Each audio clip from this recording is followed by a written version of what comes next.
Hello అండి, నేను ఇప్పుడే బార్బరిక్ సినిమాకి వెళ్ళాను. థియేటర్లో 10 మంది ఉన్నారు.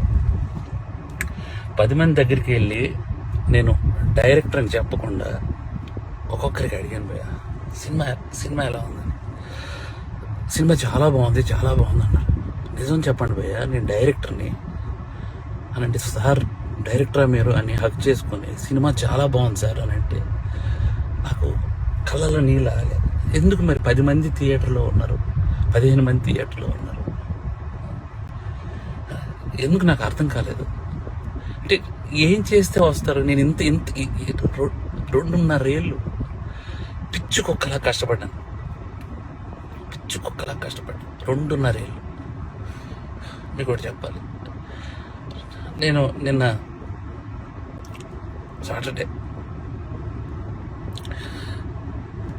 ఆఫీసులో చిన్న మనస్తాపం అయింది. థియేటర్కి ఎవరు రావట్లేదని చెప్పేసి ఇంటికి వెళ్ళాను. మా ఆవిడ సినిమా 4:40 షోకి వెళ్ళింది. నేను 5 o'clockకి ఇంటికి వెళ్ళిపోతున్నాను చెప్పాను. నువ్వు సినిమా చూసిరా, నేను ఇంటికి వెళ్తున్నాను అన్నాను భయ్య. మా ఆవిడ పరిగెత్తుకొని వచ్చేసింది భయ్య. నాకు అప్పుడు అనిపించిపోయింది, నేను ఎక్కడ మనస్తాపాన్ని చెంది ఆత్మహత్య చేసుకుంటారేమో అని వచ్చేసింది భయ్య. అంటే 2.5 ఏళ్ళ కష్టం తనకు తెలుసు.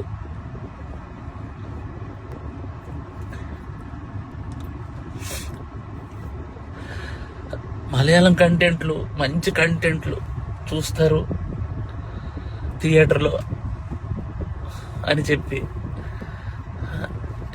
చేశాను భయ్య. నేను కాన్ఫిడెన్స్తో ఒక మాట అన్నాను భయ్య జనాలందరికీ, సినిమా కానీ మీకు నచ్చకపోతే నా చెప్తే నేను కొట్టుకుంటా అన్నా. నేను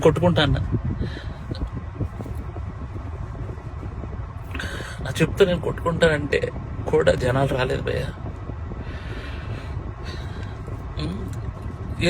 నాకు అర్థం కావట్లేదు, ఇప్పుడు జనాలు రావట్లేదు అని అంటే ఏంటి అర్థం? ఒక పని చేస్తా భయ్య, నేను ఇలా కాదు, నేను మలయాళం ఇండస్ట్రీకి డైరెక్ట్ వెళ్ళి అక్కడే సినిమా తీసుకొని ఒక తెలుగు ఆడియన్గా ప్రూవ్ చేయడానికి వస్తాను భయ్య. నేను ఒక తెలుగు ఆడియన్కి సినిమా తెలుగు తీస్తే ఎలా ఉంటుందో చేసుకొని వస్తాను భయ్య. మీరు మలయాళం సినిమాలు అయితేనే వస్తున్నారు భయ్య, అర్థమైపోయింది నాకు. అంటే పరభాష చిత్రాలు కంటెంట్ సినిమాకి ఒక్కసారి వెళ్ళి బాగాలేదంటే నేను ఒప్పుకుంటా భయ్య. మీరు సినిమాకే రాకపోతే నేను అసలు బాగాలేదు బాగుందో నాకేం తెలుస్తుంది అసలు? నాకు ఎలా? ఈ ఛాలెంజ్ నేను తీసుకున్నాను, నేను అది రిటర్న్ తీసుకుని నా చెప్పుతో నేనే కొట్టుకుంటాను. నా చెప్పుతో నేనే కొట్టుకుంటాను. చాలు భయ్య, చాలు ఉంటా బాయ్.